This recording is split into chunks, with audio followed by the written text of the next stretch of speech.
ಎಲ್ಲ ಹೆಣ್ಮಕ್ಳು ಕುಂತಿರ್ತಾರ. ಹೆಣ್ಮಕ್ಳು ಕುಂತಾಗ ಅವ್ರ ಸುದ್ದಿ ಮಾತಾಡ್ಕೊಂತಾರ. ಮಾತಾಡ್ಕೊ ಮುಂದೆ ಒಂದ್ ಹುಡುಗಿ ಬರ್ತಾಳ, ಒಂದ್ ಹೆಣ್ಮಗಳು ಬರ್ತಾಳ. ಒಂದ್ ಹೆಣ್ಮಗಳು ಬಂದಾಗ, ಏನ್ ನಿನ್ ಗಂಡ ಬಾಳ್ ಬಡವದನಂತ, ನಿನ್ ಗಂಡನ ಕಡೆ ಒಂದ್ ಗಾಡಿನೂ ಇಲ್ಲ ಅಂತ, ಒಂದ್ ಸೈಕಲ್ ಇಲ್ಲ ಅಂತ, ಅವನ ಕಡೆ ನಿನ್ ಗಂಡನ ಕಡೆ ಏನ್ ಇಲ್ಲ ಅಂತಲ್ಲ ಅಂತ ಅಂತಾಳ.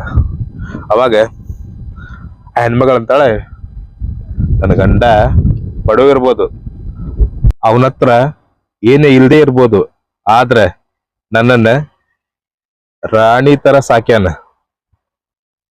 ನನ್ನ ಮನಿಯೊಳಗ ಯಾವ್ದು ಒಂದು ಕುಂದು ಕೊರತೆ ಬರ್ಲಾರ್ದಂಗ ಸಾಕ್ಯಾನ ನನ್ನ ಗಂಡ.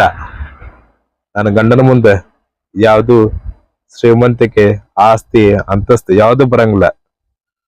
ನನ್ನ ಗಂಡನ ನನ್ನ ಸರ್ವಸ್ವ, ನನ್ನ ಗಂಡನ ದೊಡ್ಡ ಆಸ್ತಿ ಅಂತ ಆ ಹೆಣ್ಮಗಳು ಇನ್ನೊಂದು ಹೆಣ್ಮಗಳು ಹೇಳ್ತಾಳ. ಅವಾಗ ಎಲ್ಲರೂ ಬಾಯಿ ಮೇಲೆ ಬೆಳ್ಳಿಟ್ಕೊಂಡು ಸುಮ್ಕುಂತ. ನಮ್ಮ ಪ್ರೀತಿಗೆ ಬಡತನವಿಲ್ಲ.